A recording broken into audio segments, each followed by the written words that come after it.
So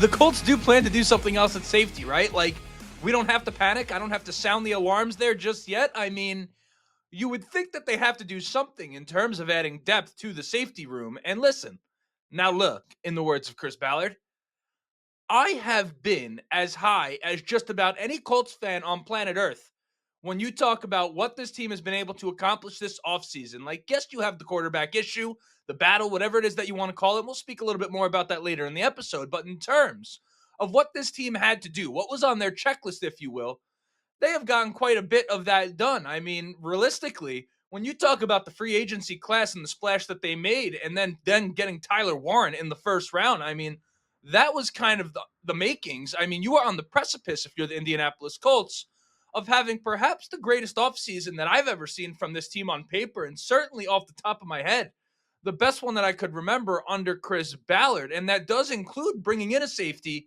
in Cam Bynum to replace Julian Blackmon and play along Nick Cross in this new defensive scheme under Lou Anarumo. And I think those two together are a very, very exciting pair of safeties for this team, if for nothing else than parity. Now, it's more than just parity, because Cam Bynum up to this point in his career has been a better safety than Julian Blackmon has been. And that's not to say anything. Listen, Julian Blackmon gets a bad rap from Colts fans. He is not the worst. I mean, you can do worse than Julian Blackmon as a starting safety. You could certainly do better, because the Colts are doing better now in Cam Bynum. But Julian Blackmon is not a scrub of a football player. But nonetheless, the safety position for the Indianapolis Colts last year wasn't just one where you needed a starter. It was also a position that was not particularly deep. And as I said, Julian Blackmon has not only been replaced by Cam Bynum, but he's gone from the team entirely. I mean, the Indianapolis Colts didn't even bring back Trevor Denbo. And listen, Trevor Denbo by no means is a world beater, but when the position is already thin and you have three guys that were on your roster last year as a safety currently free agents, I mean, not for anything, that's hard to get super, super excited about when you've only brought one guy in. So you look at what the Colts have on hand right now at the position. Rodney Thomas, fine. I mean, I think he gets a bad rep for what they're asking him to do, which is essentially be a rotational safety and come in relief in the case that someone gets injured. I think Rodney Thomas fits that bill perfectly fine. He's not a guy that we're all that excited about in terms of what his upside is long term, which was maybe a little bit different a couple years ago, but nonetheless, that's a serviceable guy. You could have Rodney Thomas out there if you really had to, but after that, I mean, it's not looking all that hot for the Indianapolis Colts. I mean, Daniel Scott, God bless the guy. I feel terrible for him. A 2023 fifth-round pick, back-to-back IR stints, a torn ACL and a ruptured Achilles. Listen, I'm rooting for him. I hope for the best. But he's one more injury away from that body part popping off like Mr. Potato Head. I mean, it's a really, really bad situation. There's a realistic possibility that Daniel Scott, I mean, when you're a safety and you have to cover ground the way those guys do and to go torn ACL, torn Achilles, back-to-back, I mean, that guy likely is never going to be the same player again. And then you have Marcel Dabo, undrafted safety out of the 2022 draft out of Germany, who the Colts have been developing now since then. I mean, he was undrafted, and I think he was, I don't know, were the Colts, I think he was drafted to the CFL, and then the Colts got him. But point being, I mean, he's been sitting deep on the bench for a while. Again, all good and well. I'm glad he's sprechen Sie Deutsch, but does he sprechen the safety in the NFL? I mean, we don't have any evidence that this guy can come out and really get the job done. Now, listen, we don't know what we don't know. Maybe the Colts know something that we don't, but at the same time, you figure that last year with the way things were going, if he was good enough, he would have found his way onto the field. And then, of course, there's Hunter Waller, but we've been talking about him as a linebacker. I'm pretty sure the Colts drafted him to be kind of a hybrid will linebacker in this system. I don't think they view him as a real safety option long term. I think they want to develop him as a linebacker primarily because he doesn't project to be able to cover well enough down the field to be an NFL safety. So much like linebacker, this safety position needs a bit more trustworthy depth. And going into the draft, you sort of had to reserve your judgments to some degree regarding depth pieces on this team, because a lot of these things don't get addressed until the draft, and you kind of want to give the organization a fair shake in terms of addressing those things. You don't want to be premature and making a big stink over something when in a week's time you're going to be proven wrong, and we're not quite there yet. But at the same time, I mean, we are getting pretty close. It's May. I would say, what the hell is the wait? But I suppose the answer is kind of right in front of us. Presumably, the Indianapolis Colts right now are waiting to see how some of these offseason programs play out. I mean, rookie minicamp starting this week. Not that it's particularly relevant to the discussion we're having right now, but I figure while we're mentioning dates, let's talk about that. I mean, rookie minicamp, May 9th to May 11th. You got to love that. But realistically, the Colts probably waiting for OTAs, which are going on May 28th to May 30th, and then again June 3rd to June 5th, and then mandatory minicamp from June 10th to June 12th. From there, I'd imagine you're just kind of looking to see, well, okay, how do the guys that we have right now look? And then you have to ask yourself if you need to add something else headed into training camp. This was usually on the back end of July. And I suppose the good news is there are a lot of safeties available. So perhaps the Colts, not the only team taking the same approach. Admittedly, I haven't looked at the safety rooms of every team in the league and seen kind of what the situation is, because not for anything, why the hell would I? But I just don't recall a time where it was all that common to bring in guys this late. I mean, May, June, July. I mean, Mike Adams back, and this was way before Chris Ballard. You're talking about, gosh, I mean, I think I was in high school when I was, I believe, hold on, let me look it up real quick while we're here. When did the Colts sign Mike Adams? 2014, June of 2014. I was getting ready for the New York State Regent exam in high school, okay? That was over a decade ago. I mean, that's how long you have to go back to really have a guy where it's like, okay, the Colts brought this guy in June as a safety, and this was someone that was able to come around and make an impact for the team, and a big one. So, gosh, I mean, is this what we're looking at right now? The free agents at safety. Marcus Williams is a good one, right? I mean, he kind of fell off a little bit in Baltimore, but that's a guy that can play. Justin Simmons, let's not get our hopes up. He's not coming here. I don't think the Colts would even want to bring in a guy like that. You have two young safeties, great. But okay, you have veterans and Quandre Diggs, Chuck Clark, Jordan Poyer, Kevon Wallace, Marcus May. I mean, you have a number of guys out there. So listen, Rodney McLeod, who I thought maybe the Colts should have never gotten rid of, but that's neither here nor there. You have some guys in the free agency right now that the Colts could bring in. And I guess my question is, or really my concern, I wouldn't even say a question, because if the question is what are they waiting for, presumably it's OTAs and minicamp. But my concern is that they think they could roll into the season with what it is that they have on hand. And listen, Chris Ballard just made this mistake last year with the corners, and it was a blatant oversight to anyone who was watching. Now, I was able, of course, to talk myself into the fact that, well, okay, you have a couple guys here who we like, but Dallas Flowers was one of them, and he was cut within the first month of the season. So to have that happen and then to go into this year and potentially make the same mistake again, it's almost hard to believe that he would, but at the same time, there's enough evidence to suggest that he might. So I don't know. Again, you don't need a world beater to come in at safety if you're the Indianapolis Colts. You just need someone to come in and say, hey, if someone goes down, and Lord forbid another person goes down, do you have anyone that you can trust at all? I mean, Rodney Thomas being your third best guy, as much as I think he's all right for the job, that's not exactly ideal. And Chris Ballard has been a guy who says everyone on the 53-man roster is a starter. Do I agree with that? Yeah, I mean, I guess I get the point. His point is that, well, okay, every one of them has a chance to play. So even if he's not a starter, if you have to put that guy in, he is a starter. So I get it. And that's a good mentality to have. Well, all right, Chris, let's take that approach at safety. I'm not going to kill you yet for not doing it because there's still a little bit of time. But at the same time, May 5th, the clock is ticking on getting a safety. Let's see what the Colts do.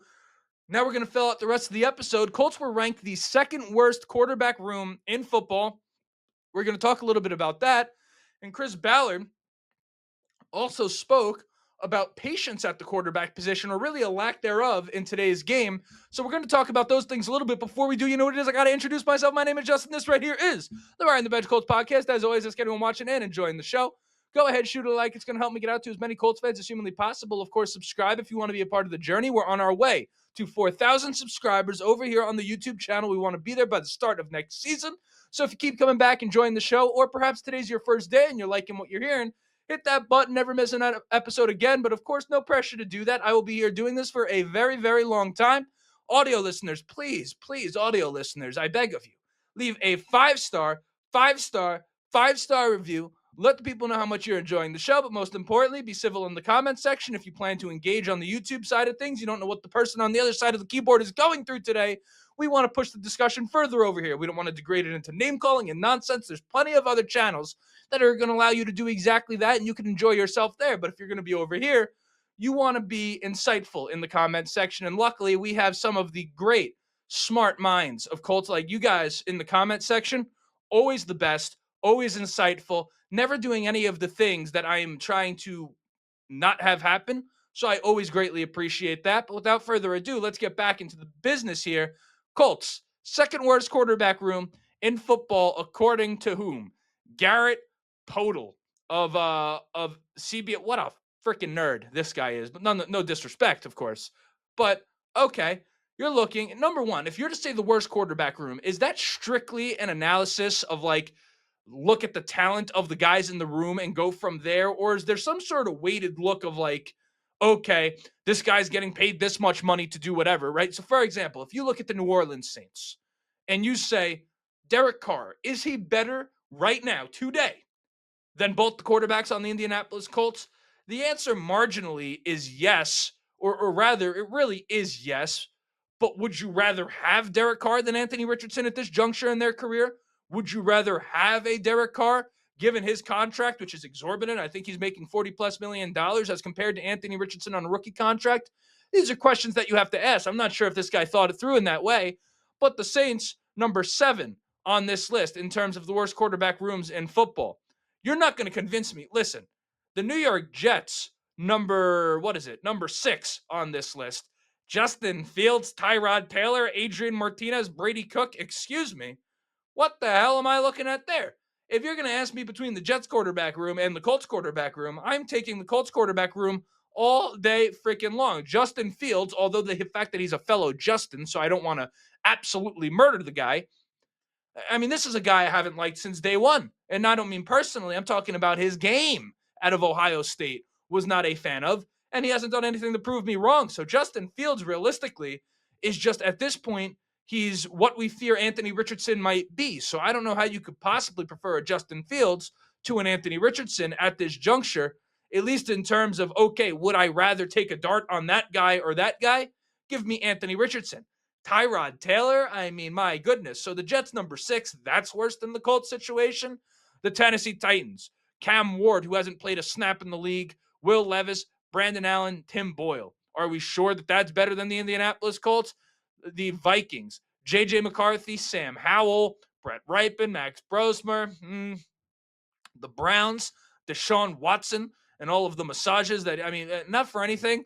And I don't want to sit here and listen. I know that Deshaun Watson dealt with a lot of shit. You want to talk about a guy that is paying his dues on the way back. If karma is real, Deshaun Watson has absolutely dealt with it. I mean, God himself has struck down upon Deshaun Watson. And at this juncture, respectfully, I think he has suffered enough. But that's a topic for a different day. But okay, you have Browns, Joe Flacco, Kenny Pickett, Dylan Gabriel, Shadur Sanders. Yeah. I mean, would you prefer to have those guys as compared to Anthony Richardson? And then at least they say the Steelers are worth with Mason Rudolph, Will Howard, and Skylar Thompson. Listen, here's the reality of the situation. Even if they are not the second worst quarterback room in football, the Indianapolis Colts, the sentiment is one that is very, very real. And it's a question that looms over this Colts team. And ultimately, no matter what this team does, the quarterback position is going to be the thing that decides whether or not this team wins games. But I do find it interesting that last year, people on CBS Sports, let's call it the mainstream media, had Anthony Richardson and the Colts slotted as the dark horse team of the AFC, and that did not come to fruition. And now, in one season just like that, they go all the way around to the other end, and everyone has written Anthony Richardson off. Really, this year, if we're being objective, you may think you already have the answers on Anthony Richardson. You might. We all might, okay? It hasn't exactly been a beautiful look up to this point. I mean, that would be generous, quite frankly. But we don't know for sure yet. But this year will tell us the truth on Anthony Richardson. And I'll tell you right now, gosh, I'm rooting for the guy, of course, because he's in Indianapolis. I have no choice but to root for him, quite frankly. It's not only good for the Colts, it's good for the show if Anthony Richardson comes out and plays well. But man, it is the whole world is against Anthony Richardson this year, and it feels like last year the whole world was on his side. So we're going to see how that thing plays out. But the Colts, the second worst quarterback room in all of football. I mean, tough, which speaks to Chris Ballard's point about patience. And let me pull up the quote here from Chris Ballard. And he says, all right, look, competition brings out the best in everyone. We're so impatient nowadays. We have zero patience with these players, especially the quarterback position. This is Chris Ballard, by the way. I've given up on the accent. If they're not a superstar right away, they're a failure, which I disagree with. I mean, they've got to work through their struggles. They have to fail, they have to get up, and they have to get better from it. These are all fair points from Mr. Chris Ballard, our general manager, your general manager, whether you like it or not. These are fair points. I remember when I was younger, a guy named Alex Smith, who was a number one overall pick by the San Francisco 49ers at the time, obviously known for different parts of his career. But man, it felt like 8, 9, I don't know how many years it was. It felt like forever before Alex Smith was as good as he was supposed to be for the 49ers. He ended up being a great quarterback in this league. Now, I understand the standard has changed, and what we accepted once upon a time, we should not accept now. But I do agree with Chris Ballard in the sense, and I feel it's reflected in CBS Sports rankings in who's this guy? In Garrett Pottle's rankings, we do have zero patience. And we're really high 1 second and we're really low the next. When really, this was the ride and this was the roller coaster that we had kind of been expecting since the beginning, right? Like it was always about Anthony Richardson being a developmental guy. And all of a sudden, here we are dealing with his development. And we're all out like he's the worst quarterback of all time. And listen, I'm not saying it's been great, but Chris Ballard's point about patience at the quarterback position is a point that we should all be taking very, very well, particularly because we're all rooting for the Indianapolis Colts. So there's really no advantage to us shitting on Anthony Richardson. There's really nothing good to gain from that at all. Like it's we should only be trying to prop Anthony Richardson up. I mean, as fans, not for anything. Do we to some degree have a responsibility to support the team?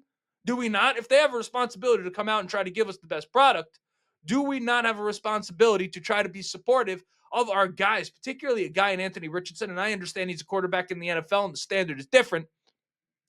But man, this is a young guy going through it in front of the world, okay? And I just think that a little bit of grace. Now, patience is the word that Chris Ballard used, but a little bit of grace for Anthony Richardson, I think, is something that we should all practice, particularly if, again, the fate of the Colts franchise is in that young man's hands. We should be supporting him every step of the way. But I suppose to be contrarian, right? To go against Chris Ballard's point for the fairness of the discussion,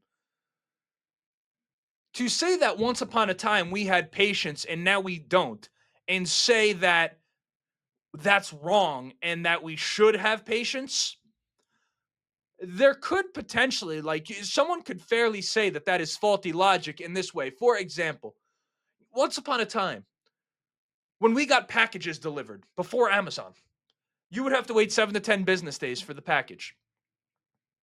Now, you get that thing either same day, overnight, or within 2 business days. Just because we once waited 7 to 10 days for a package, does that mean that we shouldn't now hold a business to the standard of Amazon? Should they not have to compete with Amazon, is my point. And let me put this, because I feel like I'm rambling. Let me put this in quarterback terms. The days of waiting at quarterback, once you have guys like Patrick Mahomes, Joe Burrow, Jaden Daniels, etc., I mean, the list goes on and on in terms of guys that come in, Justin Herbert, guys that come into the league and are immediately impactful. If those are like the Amazon, right? If Amazon delivery is Joe Burrow, Patrick Mahomes, and these types of quarterbacks that come in and are immediately great, why should we have tolerance for 7 to 10 business days? You know, that would be the argument on the other side. Why? Because once upon a time, 7 to 10 business days was getting the job done. Now, all of a sudden, we have to accept that when you could get it within 2 days. I mean, this is something to consider. Now, I tend to side with Chris Ballard, but I do want to kind of present both sides of that discussion, because just because something was acceptable once doesn't mean that as times change and expectations rise, that we should still revert back to saying, well, the 7 to 10 business days, if you will, which is a long-term developmental quarterback, that should be acceptable. So that's just food for thought. I'm kind of trying to toss up both sides of that debate and see what sticks. You let me know where you think. Did that even make any sense, that delivery analogy? I have no clue. It made sense in my own brain, but I don't know if I got the point out. Either way, that was an episode. Like, subscribe if you have not yet. My name is Justin. This right here was the Ride the Bench Colts podcast. And as always, go Colts.